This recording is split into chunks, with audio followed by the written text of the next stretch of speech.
ಗೆಳೆಯರೇ ನಮಸ್ಕಾರ, welcome back to Rudresh Reddy YouTube channel.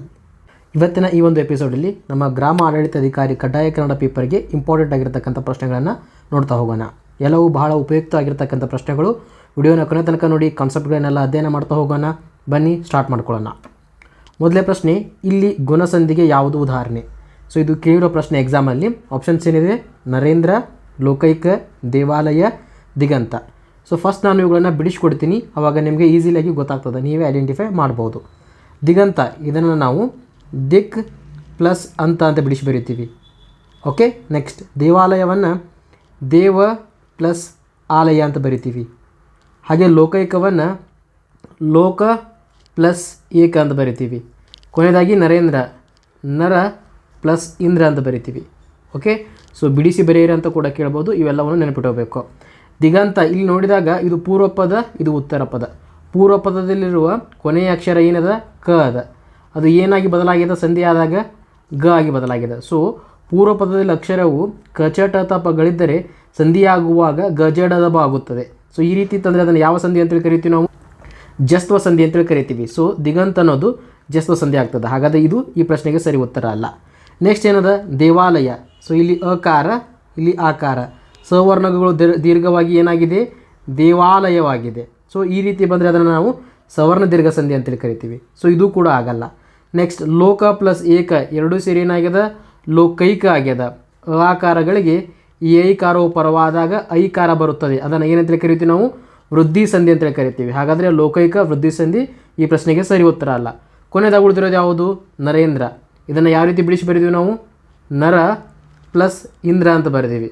ಅಂದರೆ ನರ ಅನ್ನೋದರಲ್ಲಿ ಅಕಾರ, ಇಂದ್ರ ಅನ್ನೋದರಲ್ಲಿ ಈಕಾರ. ಆಕಾರಗಳಿಗೆ ಈ ಕಾರಗಳು ಪರವಾದರೆ ಏಕಾರ ನರೇಂದ್ರ ಅಂತ ಇದ್ವಿ ನಾವು, ರೈಟ್. ಈ ರೇ ಅನ್ನೋದನ್ನು ಗಮನಿಸಿದಾಗ ಇಲ್ಲೇನಿದೆ? ನಮಗೆ ರ ಪ್ಲಸ್ ಎ ಅಂತ ಸಿಗ್ತಾ ಇದೆ. ಹಾಗಾದರೆ ನರೇಂದ್ರ ಎಂಬುದು ಗುಣಸಂಧಿಗೆ ಉದಾಹರಣೆ. ಈ ಪ್ರಶ್ನೆಗೆ ಸರಿಯಾಗಿರೋ ಉತ್ತರ ಗುಣಸಂಧಿ.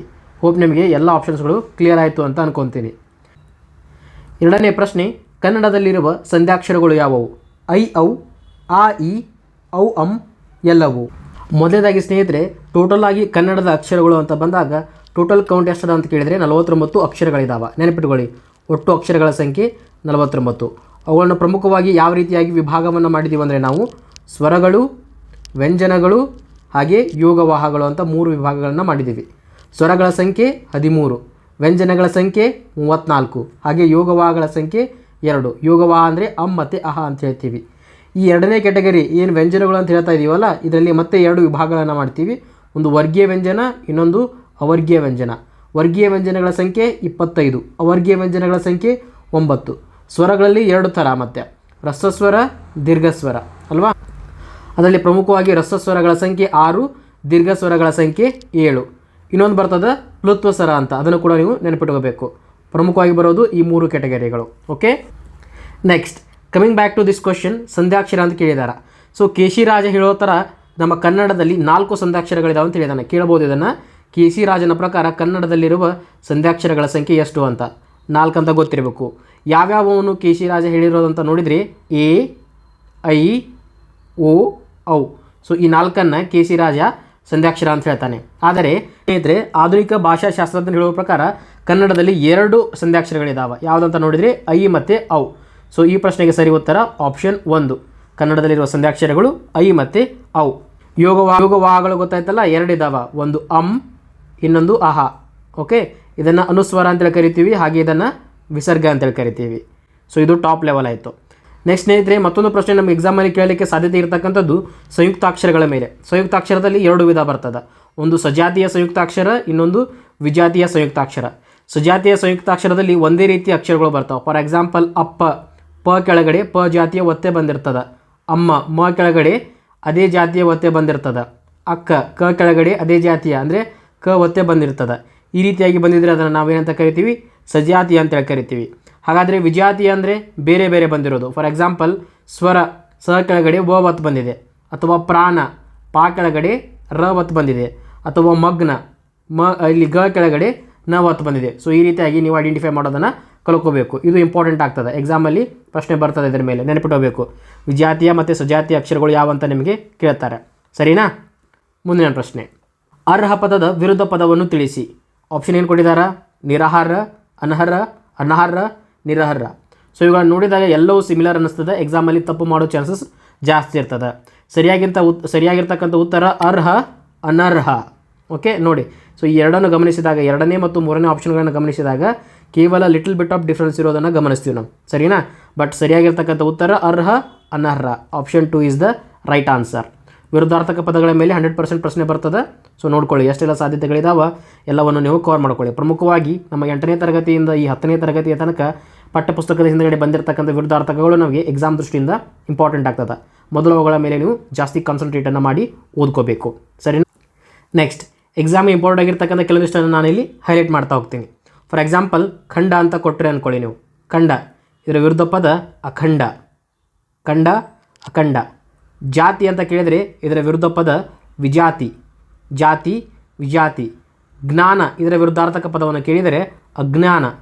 ಜ್ಞಾನ, ಅಜ್ಞಾನ. ಹಾಗೆ ಜಾತ, ಇದು ಇಂಪಾರ್ಟೆಂಟ್, ಎಕ್ಸಾಮಲ್ಲಿ ಬಂದಿರೋ ಪ್ರಶ್ನೆ. ಜಾತ, ಅಜಾತ. Okay, I will take a different pen colour. So this is important. ಜಾತ, ಅಜಾತ ಕೇಳಿರ್ತಕ್ಕಂಥ ಪ್ರಶ್ನೆ, ಅದಕ್ಕೋಸ್ಕರ. ನೆಕ್ಸ್ಟ್, ಚೇತನ, ಚೇತನ, ವೆರಿ ಇಂಪಾರ್ಟೆಂಟ್. ಚೇತನ, ಇದರ ವಿರುದ್ಧ ಪದ ಅಚೇತನ. ಚೇತನ, ಅಚೇತನ. ನೆಕ್ಸ್ಟ್, ಮತ್ತೊಂದು important, I will make it as important. ಕೇಳಿದ್ದಾರೆ ಏನಂತ? ಜಂಗಮ ಪದದ ವಿರುದ್ಧ ಪದ. ಜಂಗಮ ವಿರುದ್ಧ ಪದ ಸ್ಥಾವರ. ಜಂಗಮ ವಿರುದ್ಧ ಪದ ಸ್ಥಾವರ. ಎಲ್ಲವೂ ಕೂಡ ಇಂಪಾರ್ಟೆಂಟ್ ಆಗಿರ್ತಕ್ಕಂಥದ್ದು. ಹಾಗೆ ಕೃತಜ್ಞ ಕೂಡ ಕೇಳಿದ್ದಾರೆ ನೋಡಿ ಎಕ್ಸಾಮಲ್ಲಿ. ಕೃತಜ್ಞ, ಕೃತಜ್ಞ, very important. I will put star mark for this. ಕೃತಜ್ಞ, ಇದರ ವಿರುದ್ಧಾರ್ಥಕ ಕೃತಜ್ಞ. ಓಕೆ, ಜಸ್ಟ್ ಸ್ಮಾಲ್ ಡಿಫ್ರೆನ್ಸ್ ಅದ ನೋಡಿ, ಅದನ್ನು ಬಿಟ್ಟರೆ ಬೇರೆ ಏನೂ ಇಲ್ಲ ಇಲ್ಲಿ. ಇದಷ್ಟೇ ಫರ್ಕ್ ಆಗ್ತದೆ ಕೊನೆಯಲ್ಲಿರ್ತಕ್ಕಂಥ ಅಕ್ಷರ. ಸೊ ಇವೆಲ್ಲವೂ ಎಕ್ಸಾಮ್ ದೃಷ್ಟಿಯಿಂದ ಬಹಳ ಇಂಪಾರ್ಟೆನ್ಸನ್ನು ಪಡೆದುಕೊಂಡಿರ್ತಕ್ಕಂಥದ್ದು. ಮುಂದಿನ ಪ್ರಶ್ನೆ, ನಾಸ್ತಿಕ ಪದದ ಅರ್ಥವೇನು? ನಾಸ್ತಿಕ ಅಂದರೆ ಏನಂತ ಕೇಳಿದ್ದಾರೆ? ದೈವಭಕ್ತ, ದೇವರನ್ನು ನಂಬಿದವ, ದೇವರಲ್ಲಿ ನಂಬಿಕೆ ಇಲ್ಲದವ, ಹಾಗೆ ದಾರ್ಶನಿಕ. ಸೊ ಕೊಟ್ಟಿರ್ತಕ್ಕಂಥ ಆಪ್ಷನ್ಗಳಲ್ಲಿ ಈ ಎರಡೂ ಒಂದೇ ಅರ್ಥವನ್ನು ಕೊಡ್ತದೆ. ಸೊ ಇದರಿಂದ ಕ್ಲಿಯರ್ ಕಟ್ ಆಗಿ ಹೇಳ್ಬೋದು ಇವೆರಡೂ ಆಗೋದಿಲ್ಲ ಅಂತ. ಹಾಗಾದರೆ ಸರಿ ಉತ್ತರ ದೇವರಲ್ಲಿ ನಂಬಿಕೆ ಇಲ್ಲದವ. ದೇವರನ್ನು ಯಾರು ನಂಬ್ತಾರಲ್ಲ ಅವನಿಗೆ ನಾವು ಆಸ್ತಿಕ ಅಂತೇಳಿ ಕರಿತೀವಿ. ದೇವರಲ್ಲಿ ನಂಬಿಕೆಯನ್ನು ಇಟ್ಟಿರುವವರು. ದೇವರಲ್ಲಿ ನಂಬಿಕೆಯನ್ನು ಇಡದೇ ಇರುವವರೆಗೆ ನಾಸ್ತಿಕ ಅಂತೇಳಿ ಕರಿತೀವಿ. ಓಕೆ, ಸೊ ಈ ನಾಸ್ತಿಕ, ಆಸ್ತಿಕ ನಿಮಗೆ ವಿರುದ್ಧ ಪದಗಳಾಗಿಯೂ ಕೂಡ ಸಿಗ್ತವೆ. ಇಂಪಾರ್ಟೆಂಟ್, ನೆನಪಿಟ್ಟುಕೊಳ್ಳಿ, ವಿರುದ್ಧ ಪದಗಳಾಗಿಯೂ ಕೂಡ ಬರಬಹುದು. ನಾಸ್ತಿಕ ಎಂದರೆ ದೇವರಲ್ಲಿ ನಂಬಿಕೆ ಇಲ್ಲದವ, ಆಸ್ತಿಕ ಎಂದರೆ ದೇವರಲ್ಲಿ ನಂಬಿಕೆ ಇಟ್ಟಿರುವವ. ಮುಂದಿನ ಪ್ರಶ್ನೆ, ಚನ್ನಮಲ್ಲಿಕಾರ್ಜುನ ಇದು ಯಾರ ಅಂಕಿತ ನಾಮ? ಅಂಕಿತ ನಾಮಗಳ ಸಂಬಂಧಪಟ್ಟಿರ್ತಕ್ಕಂಥ ಪ್ರಶ್ನೆಗಳು ಡೆಫಿನೆಟ್ಲಿ ಬರ್ತದೆ 200%. ನಮ್ಮ ಅಪ್ಕಮಿಂಗ್ ಎಕ್ಸಾಮಲ್ಲಿ ಮಿನಿಮಮ್ 1 ರಿಂದ 2 ಪ್ರಶ್ನೆಗಳು ಇದ್ದೇ ಇರ್ತದೆ. I am 200% sure about it. ಸದ್ಯಕ್ಕೆ ಇಲ್ಲಿ ಬಂದಿರೋ ಪ್ರಶ್ನೆ, ಚನ್ನಮಲ್ಲಿಕಾರ್ಜುನ ಇದು ಯಾರ ಅಂಕಿತ ನಾಮ? ಆಪ್ಷನ್ಸ್ ಬಂದುಬಿಟ್ಟು ಬಸವಣ್ಣ, ಅಕ್ಕ ಮಹಾದೇವಿ, ಜೇಡರ ದಾಸಿಮಯ್ಯ, ಹಾಗೆ ಕನಕದಾಸರು. ಚನ್ನಮಲ್ಲಿಕಾರ್ಜುನ ಎಂಬುದು ಅಕ್ಕ ಮಹಾದೇವಿಯವರ ಅಂಕಿತ ನಾಮ ಆಗಿದೆ. ಕನ್ನಡದ ಮೊದಲ ಕವಿಯತ್ರಿ ಅಂತ ಕೂಡ ಕರೀತಾರೆ, ಕೇಳಬಹುದು. ಯಾರು? ಅಕ್ಕ ಮಹಾದೇವಿ. ನೆನಪಿಟ್ಕೊಳ್ಳಿ, ಈ ಪಾಯಿಂಟನ್ನು ಕೂಡ ನೀವು ಮರಿಬಾರ್ದು. ನೆಕ್ಸ್ಟ್, ಜೇಡರ ದಾಸಿಮಯ್ಯ ಅಂತ ಕೊಟ್ಟಿದ್ದಾರೆ. ಜೇಡರ ದಾಸಿಮಯ್ಯನವರ ಅಂಕಿತ ನಾಮವನ್ನು ಕೇಳಬಹುದು, ರಾಮನಾಥ. ಓಕೆ, ಇದನ್ನು ಕೂಡ ಇಂಪಾರ್ಟೆಂಟ್ ಆಗ್ತದೆ. ಬಸವಣ್ಣ ಅಂತ ಬಂದಾಗ ಕೂಡಲ ಸಂಗಮ ದೇವ. ಕೂಡಲ ಸಂಗಮ ದೇವ. ಓಕೆ, ನಮ್ಮ ಉತ್ತರ ಕರ್ನಾಟಕದಲ್ಲಿ ಅತ್ಯಂತ ಪ್ರಸಿದ್ಧ ಪ್ರೇಕ್ಷಣೀಯ ಸ್ಥಳ ಕೂಡ ಇದಾಗಿರ್ತಕ್ಕಂಥದ್ದು ಕೂಡಲ ಸಂಗಮ ದೇವ ಅಂತ ಬಂದರೆ. ಓಕೆ, ಸೊ ಯಾರ್ಯಾರೆಲ್ಲ ವಿಸಿಟ್ ಮಾಡಿದಾರಾ let me know in the comment section. Basavanna, Kudala Sangama Deva. Next, ಮುಕ್ತಾಯಕ್ಕರ ಬಗ್ಗೆ ಎಕ್ಸಾಮಲ್ಲಿ ಕೇಳಿದಾರಾ, ಮರಿಬಾರ್ದು ಇವ್ರ ಬಗ್ಗೆ ಕೂಡ. ಮುಕ್ತಾಯಕ್ಕರ ಅಂಕಿತ ನಾಮ ಅಜಗನ್ನ. ಅಜಗನ್ನ ಇವರ ಅಂಕಿತ ನಾಮ ಬಂದುಬಿಟ್ಟು, ಸರಿನಾ? ಇಂಪಾರ್ಟೆಂಟ್ ಇದು. ನೆಕ್ಸ್ಟ್, ಅಲ್ಲಮ ಪ್ರಭುಗಳು. ಅಲ್ಲಮ ಪ್ರಭುಗಳು ಇವರ ಒಂದು ಅಂಕಿತ ನಾಮ ಗುಹೇಶ್ವರ. ಅಲ್ಲಮ ಪ್ರಭುಗಳ ಅಂಕಿತ ನಾಮ Guheshwara. Star mark for this also. Next, Madivala Machayya ಇವ್ರ ಮೇಲೆ ಪ್ರಶ್ನೆ ಬಂದಿದೆ ನೋಡಿ. ಮಡಿವಾಳ ಮಾಚಯ್ಯನವರ ಮೇಲೆ ಇವರ ಅಂಕಿತ ನಾಮ ಏನಾಗಿರ್ತದೆ? ಕಲಿದೇವರ ದೇವ ಅಂಥೇಳಿ. ಕಲಿದೇವರ ದೇವ ಮಡಿವಾಳ ಮಾಚಯ್ಯನವರ ಅಂಕಿತ ನಾಮ, ಸರಿನಾ? ತುಂಬ ಜನ ಇದ್ದಾರೆ. ಮಧುವಯ್ಯ ಅಂತ ಕೇಳಿದರೆ ಅರ್ಕೇಶ್ವರ ಲಿಂಗ, ಅಮುಗೆ ರಾಯಮ್ಮ ಅಂತ ಬಂದರೆ ಅಮುಗೇಶ್ವರ, ನೀಲಮ್ಮ ಅಂತ ಬಂದರೆ ಬಸವ, ಮೊಳಗೆ ಮಾರಯ್ಯ ಅಂತ ಬಂದರೆ ಮಲ್ಲಿಕಾರ್ಜುನ. ರೈಟ್, ಹಲವಾರು ಜನ ಇದ್ದಾರೆ. ಎಕ್ಸಾಮ್ ದೃಷ್ಟಿಯಿಂದ ಈ ಬರೆದಿರ್ತಕ್ಕಂಥ ಎಲ್ಲವೂ ನಿಮಗೆ ಇಂಪಾರ್ಟೆಂಟ್ ಆಗ್ತದೆ. ಮುಂದಿನ ಪ್ರಶ್ನೆ, ಕನ್ನಡದ ಕಣ್ವ ಎಂದು ಯಾರನ್ನು ಕರೆಯುತ್ತಾರೆ? ಸೊ ಇದು ಒಂದು ರೀತಿ ಬಿರುದುಗಳಿಗೆ ಸಂಬಂಧಪಟ್ಟಿರ್ತಕ್ಕಂಥದ್ದು. ಕನ್ನಡದ ಕಣ್ವ ಯಾರು? ಆಪ್ಷನ್ಸ್ಗಳೇನಿದಾವ? ಚಿದಾನಂದ ಮೂರ್ತಿ, BMC, ಕುವೆಂಪು, ಹಾಗೆ ಗೋವಿಂದ ಪೈ. ಈ ಪ್ರಶ್ನೆಗೆ ಸರಿಯಾಗಿರೋ ಉತ್ತರ BMC. ಕನ್ನಡದ ಕಣ್ವ ಅಂತೇಳಿ ನಾವು BM ಶ್ರೀಕಂಠಯ್ಯನವರಿಗೆ ಕರಿತೀವಿ. ಇದರ ಜೊತೆಗೆ ಇವರಿಗೆ ಆಚಾರ್ಯ ಅಂತ ಕೂಡ ಕರೀತಾರೆ. ಎರಡನ್ನೂ ಮರಿಬಾರ್ದು ನೀವು. ಆಚಾರ್ಯ ಅಂದರು BM ಶ್ರೀಕಂಠಯ್ಯನವರೇ, ಕನ್ನಡದ ಕಣ್ವ ಅಂತ ಕೇಳಿದರು BM ಶ್ರೀಕಂಠಯ್ಯನವರೇ. ಆದಿಕವಿ ಅಂತ ಕೇಳಿದರೆ ನಿಮಗೆಲ್ಲ ಗೊತ್ತು ಪಂಪ. ನೆಕ್ಸ್ಟ್ ಹರಿಹರ ಅಂತ ಬಂದರೆ ಇವನ ಬಗ್ಗೆ ಪ್ರಮುಖವಾಗಿ ನಮಗೆ ಗೊತ್ತಿರೋದು ರಗಳೆ ಕವಿ ಅಂತ ಹೇಳಿ. ಇದ್ರ ಜೊತೆಗೆ ಮತ್ತೆ ಏನು ಕೇಳ್ಬೋದು ಇವ್ರ ಬಗ್ಗೆ ಅಂತ ಕೇಳಿದರೆ ಭಕ್ತಿ ಕವಿ ಅಂತ ಕೂಡ ಕರೀತಾರೆ. ನೆಕ್ಸ್ಟ್ ರಾಘವಾಂಕ ಅಂತ ಬಂದರೆ ಷಟ್ಪದಿಯ ಬ್ರಹ್ಮ, ವೆರಿ ಇಂಪಾರ್ಟೆಂಟ್, ಹಲವಾರು ಬಾರಿ FD/SDದಲ್ಲಿ ಬಂದಿರೋ ಪ್ರಶ್ನೆ. ಷಟ್ಪದಿಯ ಬ್ರಹ್ಮ ಅಂತೇಳಿ ರಾಘವಾಂಕರಿಗೆ ಕರೀತಾರೆ. ಹಾಗೆ ಶ್ರೀಪಾದರಾಯರಿಗೆ ಹರಿದಾಸ ಪಿತಾಮಹ ಅಂತ ಕರೀತಾರೆ. ಸರಿ, next Hardekar Manjappa, very important, Hardekar Manjappa ಇವರಿಗೆ ಇದ್ದಿರ್ತಕ್ಕಂಥ ಬಿರುದು ಕರ್ನಾಟಕದ ಗಾಂಧಿ. ಕರ್ನಾಟಕದ ಗಾಂಧಿ ಎಂದು ನಾವು ಹರ್ಡೇಕರ್ ಮಂಜಪ್ಪನವರಿಗೆ ಕರೆಯುತ್ತೇವೆ. ಸರಿನಾ, ಇಂಪಾರ್ಟೆಂಟ್ ಇದು, ಕೇಳ್ಬೋದು ಇದನ್ನು. ಹಾಗೆ ವಚನಗಳ ಪಿತಾಮಹ ಅಂತ ಬಂದರೆ ಪಗು ಹಳಕಟ್ಟಿ, ಪಗು ಹಳಕಟ್ಟಿ. ಓಕೆ, ವಚನಗಳ ಪಿತಾಮಹ ಅಂತ ಬಂದರೆ. ನೆಕ್ಸ್ಟ್ ಬಸವಪ್ಪ ಶಾಸ್ತ್ರಿಗಳಿಗೆ ಅಭಿನವ ಕಾಳಿದಾಸ, ಅಭಿನವ ಕಾಳಿದಾಸ ಯಾರು? ಬಸವಪ್ಪ ಶಾಸ್ತ್ರಿ. ಓಕೆ, ಬಸವಪ್ಪ ಶಾಸ್ತ್ರಿ. ಸರಿನಾ. ನೆಕ್ಸ್ಟ್ ಮತ್ತೇನು ಕೇಳ್ಬೋದು? ಚುಟುಕುಗಳ ಬ್ರಹ್ಮ ಯಾರು? ದಿನಕರ ದೇಸಾಯಿ. ಇವರಿಗೆ ನಾವು ಚುಟುಕುಗಳ ಬ್ರಹ್ಮ ಅಂತೇಳಿ ಕರಿತೀವಿ. ವೆರಿ ಇಂಪಾರ್ಟೆಂಟ್ ಇದು, ಚುಟುಕುಗಳ ಬ್ರಹ್ಮ. ನೆಕ್ಸ್ಟ್ ಸಮನ್ವಯ ಕವಿ ಯಾರು? ವೆರಿ ಇಂಪಾರ್ಟೆಂಟ್, ಸಮನ್ವಯ ಕವಿ. ಸಮನ್ವಯ ಕವಿ ಅಂತೇಳಿ ನಾವು ಕರೆಯೋದು ಚನ್ನವೀರ್ ಕಣವಿ ಅವರಿಗೆ, ಚನ್ನವೀರ್ ಕಣವಿ. ನೆಕ್ಸ್ಟ್ ಕುವೆಂಪು ಅವರ ಆತ್ಮಕಥೆ ನೆನಪಿನ ದೋಣಿಯಲ್ಲಿ. ಗೋವಿಂದಪ್ಪ ಅವರು ನಮ್ಮ ರಾಷ್ಟ್ರ ಕವಿಗಳಾಗಿರ್ತಕ್ಕಂಥವ್ರು. ನೆಕ್ಸ್ಟ್ ಕರ್ನಾಟಕದ ಕಬೀರ್ ಅಂತ ಯಾರಿಗೆ ಕರಿತೀವಿ? ಶಿಶುನಾಳ ಶರೀಫರಿಗೆ. ವೆರಿ ಇಂಪಾರ್ಟೆಂಟ್, ಕರ್ನಾಟಕದ ಕಬೀರ ಎಂದು ನಾವು ಶಿಶುನಾಳ ಶರೀಫರಿಗೆ ಕರಿತೀವಿ. ಕರ್ನಾಟಕ ಪ್ರಹಸನ ಪಿತಾಮಹ TP ಕೈಲಾಸಂ, TP ಕೈಲಾಸಂ. ಏನಿವರು? ಕರ್ನಾಟಕ ಪ್ರಹಸನದ ಪಿತಾಮಹ. ಮಾಸ್ತಿ ಕನ್ನಡದ ಆಸ್ತಿ, that is nothing but Masti Venkatesh Iyengar. ಕಡಲ ತೀರದ ಭಾರ್ಗವ ಅಂತ ಯಾರಿಗೆ ಕರಿತೀವಿ? ಕಡಲ ತೀರದ ಭಾರ್ಗವ ಅಂತೇಳಿ ಶಿವರಾಮ್ ಕಾರಂತರಿಗೆ ಕರಿತೀವಿ. ಶಿವರಾಮ್ ಕಾರಂತರಿಗೆ ಸಂಬಂಧಪಟ್ಟಿರ್ತಕ್ಕಂಥ ಇಂಪಾರ್ಟೆಂಟ್ ಮಾಹಿತಿ, ಅವರು ಬರೆದಿರೋ ಕೃತಿಗಳಾಗಿರ್ಬೋದು, ಕವನ ಸಂಕಲನಗಳಾಗಿರ್ಬೋದು, ಅವುಗಳ ಮೇಲೆ ಡೀಟೇಲ್ಡ್ ಆಗಿ ಒಂದು ಆ್ಯನಿಮೇಟೆಡ್ ವಿಡಿಯೋ ಕೂಡ ನಾನು ಮಾಡಿದ್ದೀನಿ. ಸೊ ನೀವೇನಾದರೂ ಇನ್ನೂ ನೋಡಿಲ್ಲ ಅಂದರೆ ಅದನ್ನು ಲಿಂಕನ್ನು ಡಿಸ್ಕ್ರಿಪ್ಷನ್ ಕೊಟ್ಟಿರ್ತೀನಿ, ನೋಡಬಹುದು. ಕಡಲ ತೀರದ ಭಾರ್ಗವ ಶಿವರಾಮ್ ಕಾರಂತ್. ನೆಕ್ಸ್ಟ್ ಪ್ರಶ್ನೆ, ಅಕರ್ಮಕ ಧಾತುವಿಗೆ ಉದಾಹರಣೆ. ಸೊ ಅಕರ್ಮಕ ಮತ್ತು ಸಕರ್ಮಕ ಧಾತುಗಳನ್ನು ಕಂಡುಹಿಡಿಯಲಿಕ್ಕೆ ನಮಗೆ ಬೇಕಾಗಿರ್ತಕ್ಕಂಥ ಒಂದು ಪಾಯಿಂಟ್ ಏನು. ಸೊ ಕೊಟ್ಟಿರ್ತಕ್ಕಂಥ ಪದವಕ್ಕೆ ಏನು ಎಂಬ ಪ್ರಶ್ನೆಯನ್ನು ಹಾಕಿದಾಗ ಉತ್ತರ ಸಿಕ್ಕರೆ ನಿಮಗೆ ಅದು ಸಕರ್ಮಕ, ಸಕರ್ಮಕ. ಸಪೋಸ್ ನಿಮಗೆ ಉತ್ತರ ಸಿಗದಿದ್ದರೆ ಅದು ಅಕರ್ಮಕ. ಓಕೆ, ಸೊ ನೆನ್ಪಿಟ್ಕೊಳ್ಳಿ, ಇಂಪಾರ್ಟೆಂಟ್. ಏನು ಬೇಕು ನಿಮಗೆ, ಏನು ಅಂತಕ್ಕಂಥದ್ದು ಮಾತ್ರ ಇಂಪಾರ್ಟೆಂಟ್ ಆಗ್ತದೆ. ಸರಿ, ಸೊ ಇಲ್ಲಿ ಆಪ್ಷನ್ಸ್ ನೋಡೋಣ. ಮಲಗು, ಏನು ಮಲಗು. ನೆಡು, ಏನು ನೆಡು. ತೊಡು, ಏನು ತೊಡು. ತಿನ್ನು, ಏನು ತಿನ್ನು. ಈ 4 ಆಪ್ಷನ್ಸ್ಗಳನ್ನು ಗಮನಿಸಿದಾಗ ಏನನ್ನು ತಿನ್ನು ಅನ್ನಬಹುದು, ಏನನ್ನು ತೊಡು ಅನ್ನಬಹುದು, ಏನನ್ನು ನೆಡು ಅನ್ನಬಹುದು, ಬಟ್ ಏನನ್ನು ಮಲಗು ಅಥವಾ ಏನು ಮಲಗು ಅಂತೂ ನಾವು ಅನ್ನಲ್ಲ. ಓಕೆ, ನೆನಪಿಟ್ಕೊಳ್ಳಿ, ವಾಟ್ ಅನ್ನೋದೇ ನಿಮಗೆ ಇಂಪಾರ್ಟೆಂಟಾಗಿ ಬರ್ತಕ್ಕಂಥ ಪಾಯಿಂಟ್. ಸಕರ್ಮಕ ಅಕರ್ಮಕ ಅಂತ ಬಂದರೆ ವೆರಿ ವೆರಿ ಇಂಪಾರ್ಟೆಂಟ್. ಪ್ರಶ್ನೆ ಕೂಡ ಕೇಳ್ತಾರೆ ಈ ಕಾನ್ಸೆಪ್ಟ್ ಮೇಲೆ. ಇಲ್ಲಿ ಕೊಟ್ಟಿರ್ತಕ್ಕಂಥ ಆಪ್ಷನ್ಗಳನ್ನು ನೋಡಿದಾಗ ಏನನ್ನು ಮಲಗು ಅಂಥೇಳಿ ನಾವು ಕರೆಯೋದಿಲ್ಲ. ಸೊ ಹಾಗಾದರೆ ಮಲಗು ಎಂಬುದು ಅಕರ್ಮಕ ಧಾತುವಿಗೆ ಉದಾಹರಣೆಯಾಗಿ ಬರ್ತದೆ. ಹೋಪ್ ನಿಮಗೆ ಕ್ಲಿಯರ್ ಆಯಿತು ಯಾವ ರೀತಿಯಾಗಿ ಐಡೆಂಟಿಫೈ ಮಾಡಬೇಕಂತ. ಮುಂದಿನ ಪದ ಬರೆಯುತ್ತಾನೆ. ಈ ಪದದಲ್ಲಿನ ಧಾತು ಯಾವುದು? ಕ್ರಿಯಾಪದದ ಮೂಲ ರೂಪವನ್ನು ಧಾತು ಅಂತೇಳಿ ಕರಿತೀವಿ. ನೆನಪಿಟ್ಕೊಳ್ಳಿ ಇದನ್ನು, ಕ್ರಿಯಾಪದದ ಮೂಲ ರೂಪವನ್ನು ಧಾತು ಅಂತೇಳಿ ಕರಿತೀವಿ. ಸೊ ಹಾಗಾದರೆ ನಾವಿಲ್ಲಿ ಮೂಲ ರೂಪವನ್ನು ಐಡೆಂಟಿಫೈ ಮಾಡಬೇಕಾಗಿದೆ. ಯಾವುದ್ರದ್ದು? ಬರೆಯುತ್ತಾನೆ. ಏನು ಕೊಟ್ಟಿದ್ದಾರೆ ಆಪ್ಷನ್ಸ್? ಬರೆಯುತ್ತಾ, ಬರೆಯುವುದು, ಬರೆ, ಬರೆದ. ಏನಪ್ಪ ಯಾವ ರೀತಿಯಾಗಿ ಐಡೆಂಟಿಫೈ ಮಾಡಬೇಕಂದ್ರೆ, ಬರೆಯುತ್ತಾನೆ ಅನ್ನುವ ಪದ ಎದರಿಂದ ಹುಟ್ಟುಕೊಂಡದ ಅನ್ನೋದನ್ನು ನೀವು ಸಂಕ್ಷಿಪ್ತವಾಗಿ ವಿಚಾರ ಮಾಡಿ ನೋಡಬೇಕು. ಬರೆಯುತ್ತಾನೆ ಎಂಬುದು ಬರೆ ಎಂಬ ಪದದಿಂದ ಹುಟ್ಕೊಂಡಿರ್ತದೆ ಡೆಫಿನೆಟ್ಲಿ. ಸೊ ಹಾಗಾದರೆ ಧಾತು ಈ ಒಂದು ಪದಕ್ಕೆ ಗಮನಿಸಿದಾಗ ಬರೆ ಅನ್ನೋದು ಆಗ್ತದೆ. ಸರಿನಾ?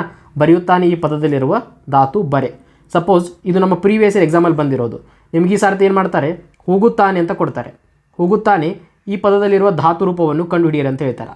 ಹೋಗುತ್ತಾನೆ ಅನ್ನೋ ಪದವನ್ನು ಗಮನಿಸಿದಾಗ ಸೊ ಯಾವ ಪದದಿಂದ ಹುಟ್ಕೊಂಡಿರ್ಬೋದು? ಇದು ಹೋಗು ಅನ್ನೋ ಪದದಿಂದ ಹುಟ್ಕೊಂಡಿರ್ಬೋದು. ಹೋಗುತ್ತಾನೆ, ಹೋಗುತ್ತಾಳೆ, ಹೋಗಬಹುದು. ಹಾಗಾದರೆ ಹೋಗು ಎಂಬುದು ಧಾತು ಆಗ್ತದೆ. ಸೊ ಟೋಟಲ್ ಏನು? ಕ್ರಿಯಾಪದದ ಮೂಲ ರೂಪ ಅಂದರೆ ಕ್ರಿಯಾಪದ ಹೆಂಗೆ ಹುಟ್ಟುಗೊತ್ತು ಅದನ್ನು ಹೇಳೋದನ್ನು ನಾವು ಧಾತು ಅಂತೇಳಿ ಕರಿತೀವಿ. ಮುಂದಿನ ಪ್ರಶ್ನೆ, ದೂರದ ಬೆಟ್ಟ ಡ್ಯಾಶ್.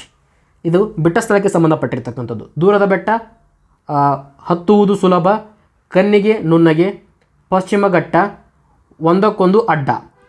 ಸರಿ ಉತ್ತರ ಈ ಪ್ರಶ್ನೆಗೆ ದೂರದ ಬೆಟ್ಟ, ಕಣ್ಣಿಗೆ ನುಣ್ಣಗೆ. ಓಕೆ, ಸೊ ದೂರದ ಬೆಟ್ಟ ನೋಡಲಿಕ್ಕೆ ಚೆಂದ ಅನ್ನಿಸ್ತದೆ, ರೈಟ್? ನೋಡಲಿಕ್ಕೆ ಚೆಂದ ಅನ್ನಿಸ್ತದೆ. ಬಟ್ ಅದರ ಹತ್ತಿರಕ್ಕೆ ಹೋದಾಗ ಅಲ್ಲಿರ್ತಕ್ಕಂಥ ಕಲ್ಲು ಮುಳ್ಳು ನಮಗೆಲ್ಲ ಕಾಣಿಸ್ಲಿಕ್ಕೆ ಸ್ಟಾರ್ಟ್ ಆಗ್ತದೆ. ಹಾಗೆ ನಾವು ಯಾವುದಾದ್ರೂ ಒಂದು ಇಮ್ಯಾಜಿನ್ ಮಾಡ್ಕೋತೀವಲ್ಲ ಅಲ್ಲಿದ್ದರೆ ಚೆನ್ನಾಗಿರ್ತದೆ, ನಾವು ಬೆಂಗಳೂರಲ್ಲಿದ್ದರೆ ನಮ್ಮ ಲೈಫ್ ಚೆನ್ನಾಗಿ ಲೀಡ್ ಮಾಡ್ಬೋದು. ಬಟ್ ಬೆಂಗಳೂರಲ್ಲಿ ವಾಸ ಮಾಡ್ತಕ್ಕಂಥ ಜನರಿಗೆ ಗೊತ್ತದು ಇಲ್ಲಿರ್ತಕ್ಕಂಥ ಟ್ರಾಫಿಕ್, ಇಲ್ಲಿರ್ತಕ್ಕಂಥ ಪ್ರಾಬ್ಲಮ್ಸ್ಗಳೆಲ್ಲ. ಹಾಗೆ ನಾವು ಬೆಂಗಳೂರಲ್ಲಿರೋರು ಏನು ಇಷ್ಟಪಡ್ತಾ ಇರ್ತಾರೆ, ಹಳ್ಳಿಗಳಿಗೆ ಹೋಗಬೇಕು, ಹಳ್ಳಿ ಜೀವನ ಚೆನ್ನಾಗಿರ್ತದೆ ಅಂತ. ಹಳ್ಳಿಯಲ್ಲಿ ಇರ್ತಕ್ಕಂಥ ಸಮಸ್ಯೆಗಳು ಅಲ್ಲಿರೋರಿಗೆ ಗೊತ್ತು. ಸೊ ಅದಕ್ಕಾಗಿ ದೂರದ ಬೆಟ್ಟ ಕಣ್ಣಿಗೆ ನುಣ್ಣಗೆ ಅಂದರೆ ನೋಡಲಿಕ್ಕೆ ಚೆನ್ನಾಗಿರ್ತದೆ, ಬಟ್ ಹತ್ತಿರಕ್ಕೆ ಹೋದಾಗ ಆ ಥರ ನಾವೇನು ಇಮ್ಯಾಜಿನೇಷನ್ ಮಾಡ್ಕೊಂಡಿರ್ತೀವಲ್ಲ ಆ ರೀತಿಯಾಗಿ ಇಲ್ಲಿ ಇರೋದಿಲ್ಲ ಅನ್ನೋದು ಈ ಒಂದು ಗಾದೆ ಮಾತಿನ ಮೀನಿಂಗ್ ಆಗ್ಯದ. ಸರಿನಾ? ನೆಕ್ಸ್ಟ್, ಯೂನಿವರ್ಸಿಟಿ ಈ ಪದದ ಕನ್ನಡದ ರೂಪವನ್ನು ತಿಳಿಸಿ. ಈ ರೀತಿಯಾಗಿರ್ತಕ್ಕಂಥ ಪ್ರಶ್ನೆಗಳು ನಾಳೆ ಎಕ್ಸಾಮಲ್ಲಿ ಬಂದೇ ಬರುತ್ತೆ, ನೆನಪಿಟ್ಕೊಳ್ಳಿ ಇದನ್ನು. ಯೂನಿವರ್ಸಿಟಿಗೆ ಕನ್ನಡದಲ್ಲಿ ಏನಂತ ಕರೀತಾರೆ? ಕಾಲೇಜು, ಶಾಲೆ, ಕೇಂದ್ರೀಯ ವಿದ್ಯಾಲಯ, ವಿಶ್ವವಿದ್ಯಾಲಯ. ಯೂನಿವರ್ಸಿಟಿ ಈ ಪದದ ಅರ್ಥ ಕನ್ನಡದಲ್ಲಿ ವಿಶ್ವವಿದ್ಯಾಲಯ. ಸರಿನಾ? ಸೊ ಮತ್ತಷ್ಟು ಪದಗಳನ್ನು ನೋಡಬೇಕಪ್ಪ ಈ ಒಂದು ಕಾನ್ಸೆಪ್ಟ್ ಮೇಲೆ ಅಂತ ಅಂದರೆ ಸಂವಿಧಾನಕ್ಕೆ ಸಂಬಂಧಪಟ್ಟಿರ್ತಕ್ಕಂಥ ಪದಗಳನ್ನು ಕೇಳ್ಬೋದು. ಸಪೋಸ್ ನಿಮಗೆ ಆರ್ಟಿಕಲ್ ಅಂತ ಕೊಟ್ಟರೆ ಅನ್ಕೊಳ್ಳಿ, ಆರ್ಟಿಕಲ್ ಇದರ ಕನ್ನಡದ ರೂಪ ಏನಂತಂದರೆ ಅನುಚ್ಛೇದ ಅಂತ ನಿಮಗೆ ಗೊತ್ತಿರಬೇಕು, ಅನುಚ್ಛೇದ. ಆಡಿಟರ್, ಸಪೋಸ್ ಆಡಿಟರ್ ಕೊಟ್ಬಿಡ್ತಾರೆ, ಇದನ್ನು ಕನ್ನಡದಲ್ಲಿ ಏನಂತ ಕರೀತಾರೆ? ಆಡಿಟರ್ ಅಂದರೆ ಲೆಕ್ಕ ಪರಿಶೋಧಕ, ಲೆಕ್ಕ ಪರಿಶೋಧಕ. ನೆಕ್ಸ್ಟ್, ಅಲೋವನ್ಸ್. ಸೊ ಎಕ್ಸ್ಟ್ರಾ ವರ್ಕ್ ಎಲ್ಲ ಮಾಡಿದಾಗ ನಿಮ್ಗೆ ಏನು ಕೊಡ್ತಾರೆ? ನಿಮ್ಮ ಕಂಪನಿಗಳಲ್ಲೆಲ್ಲ ಅಲೋವನ್ಸನ್ನು ಕೊಡ್ತಾರೆ. ಅಲೋವನ್ಸ್ ಇಸ್ ನಥಿಂಗ್ ಬಟ್ ಬತ್ತಿ ಅಂತೇಳಿ ಕರಿತೀವಿ ಕನ್ನಡದಲ್ಲಿ, ಅದಕ್ಕೆ ನಾವು ಬತ್ತಿ ಅಂತೇಳಿ ಕರಿತೀವಿ. ನೆಕ್ಸ್ಟ್, ಲೀವ್ ಅಂದರೆ ಲೀವ್, ಸಿಂಪಲ್ ಅಲ್ಲ, ಲೀವ್ ಅಂದರೆ ರಜೆ. ನೆಕ್ಸ್ಟ್, ರೆಜಿಮೆಂಟ್ ಅಂತ ಕೇಳ್ಬೋದು ಇದನ್ನು. ರೆಜಿಮೆಂಟ್ ಈ ಪದದ ಅರ್ಥವನ್ನು ಹೇಳಿ ಅಂತ. ಎಲ್ಲಿ ಬಳಸ್ತಾರೆ ಇದನ್ನು? ರೆಜಿಮೆಂಟ್ ಹಿಂಗಂದರೆ ಸೇನಾಪಡೆ. ರೆಜಿಮೆಂಟ್ ಪದದ ಅರ್ಥ ಸೇನಾಪಡೆ. ಇಂಪಾರ್ಟೆಂಟ್, ನೆನಪಿಟ್ಕೋಬೇಕು ಇದನ್ನು ಕೂಡ ನೀವು. ಸರಿನಾ? ಫ್ರ್ಯಾಕ್ಚರ್, ಫ್ರ್ಯಾಕ್ಚರ್ ಅಂದರೆ ಏನು? ಮೂಳೆ ಮುರಿತ, ಮೂಳೆ ಮುರಿತ ಆಗಿರೋದಕ್ಕೆ ನಾವು ಫ್ರ್ಯಾಕ್ಚರ್ ಅಂತೇಳಿ ಕರಿತೀವಿ. Next, detain, very important. Detain ಕೇಳ್ತಾರೆ ನೋಡಿ, ಇದರ ಇಂಪಾರ್ಟೆನ್ಸ್ ಜಾಸ್ತಿ ಇದೆ ಇವಾಗ. ಡಿಟೈನ್ ಅಂದರೆ ಬಂಧಿಸು. ಓಕೆ, ಅಪರಾಧಿಯನ್ನು ಏನು ಮಾಡ್ತಾರೆ ಪೊಲೀಸರು? ಡಿಟೈನ್ ಮಾಡಿಟ್ಟಿರ್ತಾರೆ, ಅಂದರೆ ಬಂಧಿಸಿಟ್ಟಿರ್ತಾರೆ. ಸರಿನಾ? Next, culprit. ಓಕೆ, ಸೊ ಇದನ್ನು ನೀನೇ ಮಾಡಿದ್ಯಾ, you are the culprit, you only done this activity. ಅಂದರೆ ತಪ್ಪಿತಸ್ಥ ಅಥವಾ ದೋಷಿ ಅಂತ ಕರಿಬೋದು ನೀವು. ಕಲ್ಪ್ರಿಟ್ ಅಂದರೆ ತಪ್ಪಿತಸ್ಥ ಅಥವಾ ದೋಷಿ. ಓಕೆ, ದೋಷಿ. ಸೊ ಇದಕ್ಕೆ ಯೂನಿವರ್ಸಿಟಿ ಅಂತ ಬಂದರೆ ವಿಶ್ವವಿದ್ಯಾಲಯ ಅಂತ ನೀವು ನೆನಪಿಟ್ಕೋಬೇಕಾಗ್ತದೆ. ಮುಂದಿನ ಪ್ರಶ್ನೆ, ಇಲ್ಲಿರುವ ಅನ್ವರ್ಥಕ ಪದವನ್ನು ಕಂಡುಹಿಡಿಯಿರಿ ಅಂತ ಕೊಟ್ಟಿದ್ದಾರೆ. ಆಪ್ಷನ್ ಬಂದುಬಿಟ್ಟು ಸೀತೆ, ವಿಜ್ಞಾನಿ, ನದಿ, ಅವನು. ಪ್ರಮುಖವಾಗಿ ಅವನು ಅನ್ನೋದು ನಮಗೆ ಸರ್ವನಾಮ ಆಗ್ತದೆ. ಅವನು ಎಂಬುದು ಸರ್ವನಾಮ. ಏನು ಸರ್ವನಾಮ ಎಂದರೆ ನಾಮಪದದ ಬದಲಾಗಿ ಬಳಸುವ ಪದಗಳು. ನಾಮಪದದ ಬದಲಾಗಿ ಬಳಸುವ ಪದಗಳಿಗೆ ನಾವು ಸರ್ವನಾಮ ಅಂತೇಳಿ ಕರಿತೀವಿ. ರಾಮನು ಶಾಲೆಗೆ ಹೋದನು ಎನ್ನುವ ಬದಲಾಗಿ ಅವನು ಶಾಲೆಗೆ ಹೋದನು. ಇಲ್ಲಿ ಅವನು ಎನ್ನುವುದು ಸರ್ವನಾಮ. ಕೇವಲ ಅವನು ಅಂತ ಅಷ್ಟೇ ಅಂತಲ್ಲ, ಅವಳು, ಅದು, ಇದು, ಅವರು. ಸೊ ಈ ಎಲ್ಲವನ್ನು ಕೂಡ ನಾವು ಸರ್ವನಾಮಗಳನ್ನಾಗಿ ಬಳಸ್ಬೋದಾಗಿದೆ. ನೆಕ್ಸ್ಟ್ ಬರೋದು ನದಿ. ನದಿ ಅಂತ ಬಂದರೆ ಇದು ಜನರಲ್ ಆಗಿ ಮಾತಾಡ್ತಾ ಇದ್ದೀವಿ, ಯಾವುದೇ ಪರ್ಟಿಕ್ಯುಲರ್ ಆಗಿ ಹೇಳ್ತಾ ಇಲ್ಲ. ಸೊ ಇದನ್ನು ನಾವು ರೂಢನಾಮ ಅಂತೇಳಿ ಕರಿತೀವಿ. ರೂಢಿಯಿಂದ ಬಂದಿರತಕ್ಕಂಥದ್ದು, ಸೊ ಆದ್ದರಿಂದ ರೂಢನಾಮ. ನದಿ, ಪರ್ವತ, ರೈಟ್, ಈ ರೀತಿ ಬಂದರೆ ಅದನ್ನು ನಾವು ರೂಢನಾಮ. ಸೀತೆ, ಇದನ್ನು ನಾವು ಅಂಕಿತ ನಾಮ ಅಂತೇಳಿ ಕರಿತೀವಿ. ಅಂಕಿತ ನಾಮ ಎಂದರೆ ಇಟ್ಟಂಥ ಹೆಸರುಗಳು, ಇಟ್ಟಂಥ ಹೆಸರುಗಳು. ಸೀತೆ, ರಾಮ, ರವಿ, ಲಕ್ಷ್ಮಣ, ಕವೀಶ, ಕವೀಶ, ಮಹೇಶ. ಸೊ ಎಲ್ಲವನ್ನು ನಾವು ಅಂಕಿತ ನಾಮ ಅಂತೇಳಿ ಕರಿತೀವಿ. ಹಾಗಾದರೆ ಉಳಿದಿರುವ ಕೊನೆಯ ಆಪ್ಷನ್ ಯಾವುದು? ವಿಜ್ಞಾನಿ. ವಿಜ್ಞಾನಿ ಅನ್ವರ್ಥಕ ಪದಕ್ಕೆ ಉದಾಹರಣೆ. ಕುಂಟ, ಕುರುಡ. ಸೊ ಎಲ್ಲವನ್ನು ನಾವು ಅನ್ವರ್ಥಕ ನಾಮ ಅಂತೇಳಿ ಕರಿತೀವಿ. ಹೋಪ್ ನಿಮಗೆ ಕ್ಲಿಯರ್ ಆಯಿತು ಅಂತ ಅಂದ್ಕೊತೀನಿ, ಯಾವ ರೀತಿಯಾಗಿ ಐಡೆಂಟಿಫೈ ಮಾಡಬೇಕಂತ. ನೆಕ್ಸ್ಟ್ ಪ್ರಶ್ನೆ, ಪೂರ್ವಪದ ಸಂಖ್ಯಾವಾಚಕವಾಗಿ ಕಂಡುಬರುವ ಸಮಾಸ. ಸೊ ಯಾವುದೇ ಒಂದು ಸಮಾಸ ಬಂದರೆ ನಾವು ಪ್ರಮುಖವಾಗಿ ಅದನ್ನು ನಾವು ಪೂರ್ವಪದ ಮತ್ತು ಉತ್ತರ ಪದ ಅಂತ ಬಿಡಿಸಿ ಬರಿತೀವಿ. ಸೊ ಅಂಥ ಸಂದರ್ಭದಲ್ಲಿ ಪೂರ್ವಪದದಲ್ಲಿ ಸಂಖ್ಯೆ ಕಂಡು ಬರ್ತಕ್ಕಂಥ ಸಮಾಸ ಯಾವುದಂತ ಕೇಳ್ತಾ ಇದ್ದಾರೆ. ಆಪ್ಷನ್ಸ್ ಬಂದುಬಿಟ್ಟು ಕರ್ಮಧಾರಯ, ದ್ವಿಗು, ಅಂಶಿ, ಗಮಕ. ಗಮಕ ಸಮಾಸಕ್ಕೆ ಉದಾಹರಣೆ ಆ ಹುಡುಗ, ಈ ರೀತಿಯಾಗಿ ಬರಬೇಕು. ಆ ಮನೆ. ಸೊ ಈ ರೀತಿ ಬಂದರೆ ಅದನ್ನು ನಾವು ಗಮಕ ಅಂತೇಳಿ ಕರಿತೀವಿ. ಎರಡನೇದಾಗಿ ಅಂಶಿ ಸಮಾಸ. ಅಂಶಿ ಸಮಾಸ ಅಂದರೆ ಅಂಶ ಅಂಶಗಳಿಂದ ಕೂಡಿರಬೇಕು. ನನ್ನ ಪ್ರೀವಿಯಸ್ ಕ್ಲಾಸಲ್ಲಿ ಹೇಳಿದ್ದೀನಿ. ಸೊ ಇಲ್ಲಿ ಪೂರ್ವ ಪದ ಉತ್ತರ ಪದ ಅಂತ ಗಮನಿಸಿದಾಗ ಒಂದು ಪದ ಕಂಪ್ಲೀಟನ್ನು ರೀಪ್ರೆಸೆಂಟ್ ಮಾಡ್ತಾ ಇರ್ತದೆ, ಇನ್ನೊಂದು ಪದ ಅದರ ಪೋರ್ಷನ್ ಮಾತ್ರ ರೀಪ್ರೆಸೆಂಟ್ ಮಾಡ್ತಾ ಇರ್ತದೆ. ಕರ್ಮಧಾರಯ ಅಂದರೆ ಪೂರ್ವ ಪದ ಉತ್ತರ ಪದವನ್ನು ಹೊಗಳ್ತಾ ಇರ್ತದೆ. ಸೊ ಇದಕ್ಕೆ ಬೆಸ್ಟ್ ಎಕ್ಸಾಂಪಲ್ ನಾವು ನೋಡಿರ್ತಕ್ಕಂಥದ್ದು ಹೆಮ್ಮರ ಅಂಥೇಳಿ. ಹಿರಿದಾದ ಮರ. ಸೊ ಮರ ಹೇಗಿದೆ ಅಂತ ಹೇಳ್ತಾ ಇದ್ದಾರೆ, ಹಿರಿದಾಗಿದೆ ಅಂತ ಹೇಳ್ತಾ ಇದ್ದಾರೆ. ಸೊ ಹಿರಿದಾಗಿದೆ ಅನ್ನೋದು ಪೂರ್ವ ಪದ, ಉತ್ತರ ಪದ ಮರವನ್ನು ವರ್ಣಿಸ್ತಾ ಇದೆ, ಹಾಗಾದರೆ ಅದು ಕರ್ಮಧಾರ ಅಂತ ಹೇಳ್ತಾ ಇದ್ವಿ. ನೆಕ್ಸ್ಟ್ ಉಳಿದಿರೋದು ದ್ವಿಗು ಸಮಾಸ. ದ್ವಿಗು ಸಮಾಸದ ಲಕ್ಷಣ ಏನಪ್ಪ ಅಂತಂದರೆ ಪೂರ್ವ ಪದದಲ್ಲಿ ಯಾವಾಗಲೂ ಸಂಖ್ಯಾವಾಚಕ ಇರುತ್ತದೆ. ಎಕ್ಸಾಂಪಲ್ ಒಗ್ಗಟ್ಟು. ಎಕ್ಸಾಂಪಲ್ ಒಗ್ಗಟ್ಟು. ಸೊ ಇದನ್ನು ಯಾವ ರೀತಿಯಾಗಿ ಬಿಡಿಸಿ ಬರಿಬೋದು ಅಂದರೆ ನಾವು ಒಂದು ಪ್ಲಸ್ ಕಟ್ಟು. ಇದನ್ನು ಗಮನಿಸಿದಾಗ ಒಂದು ಎಂಬುದು ನಮ್ಮ ಪೂರ್ವ ಪದ, ಕಟ್ಟು ಎಂಬುದು ಉತ್ತರ ಪದ. ಪ್ರಶ್ನೆ ಏನು ಹೇಳ್ತಾ ಇದೆ? ಪೂರ್ವ ಪದ ಸಂಖ್ಯಾವಾಚಕವಾಗಿರಬೇಕು. ನಮ್ಮ ಪೂರ್ವ ಪದ ಸಂಖ್ಯಾವಾಚಕವಾಗಿದೆ. ಹಾಗಾದರೆ ಈ ಪ್ರಶ್ನೆಗೆ ಸರಿ ಉತ್ತರ ದ್ವಿಗು. ಇನ್ನೊಂದು ಬೆಸ್ಟ್ ಎಕ್ಸಾಂಪಲ್ ಪಂಚೇಂದ್ರಿಯ. ಸೊ ಇದನ್ನು ಯಾವ ರೀತಿಯಾಗಿ ಬಿಡಿಸಿ ಬರೀಬೋದು ನಾವು? ಪಂಚ ಪ್ಲಸ್ ಇಂದ್ರಿಯ. ಪಂಚ ಅಂದರೆ ಏನು ಇಂಡಿಕೇಟ್ ಮಾಡ್ತದೆ? ಪಂಚ ಎಂಬುದು ನಂಬರ್ 5. ಹಾಗಾದರೆ ಪೂರ್ವಪದ ಸಂಖ್ಯೆಯಾಗಿದೆ. ಪಂಚೇಂದ್ರಿಯ ಅಂತ ಕೇಳಿದರೆ ಅದು ಕೂಡ ದ್ವಿಗು ಸಮಾಸ ಎಂದು ನಿಮಗೆ ಗೊತ್ತಿರಬೇಕು. ನೆಕ್ಸ್ಟ್ ಪ್ರಶ್ನೆ, ನೆನಪಿನ ದೋಣಿಯಲ್ಲಿ. ಇದು ಕುವೆಂಪು ಅವರ ಕಾದಂಬರಿ, ನಾಟಕ, ಕವನ ಸಂಕಲನ, ಆತ್ಮಕಥೆ. ಸೊ ನೆನಪಿನ ದೋಣಿಯಲ್ಲಿ ಎಂಬುದು ಕುವೆಂಪು ಅವರ ಆತ್ಮಕಥೆಯಾಗಿದೆ. ಇಂಪಾರ್ಟೆಂಟ್. ಸೊ ಅದೇ ರೀತಿಯಾಗಿ ನಮ್ಮ ಕನ್ನಡದ ಜ್ಞಾನಪೀಠ ಪ್ರಶಸ್ತಿ ವಿಜೇತರ ಪ್ರತಿಯೊಬ್ಬರ ಆತ್ಮಕಥೆ ಯಾವುದು ಅಂತ ಕಮೆಂಟ್ ಸೆಕ್ಷನ್ ತಿಳಿಸಿ. It is an homework for you guys. Let me know the answer in the comment. So ಇದಾಗಿತ್ತು ಇವತ್ತಿನ ಪ್ರಮುಖ ಇಂಪಾರ್ಟೆಂಟ್ ಪ್ರಶ್ನೆಗಳು. ಎಕ್ಸಾಮ್ ಮೇಲೆ ಇದೇ ಕಾನ್ಸೆಪ್ಟ್ ಬೇಸ್ಡ್ ಪ್ರಶ್ನೆಗಳು ಬರ್ತಾ ಇರ್ತಾವೆ. ಸೊ ವಿಡಿಯೋನ ಕೊನೆ ತನಕ ನೋಡಿರ್ತಕ್ಕಂಥ ತಮಗೆಲ್ಲರಿಗೂ ಧನ್ಯವಾದಗಳು. Thank you so much. Bye for now.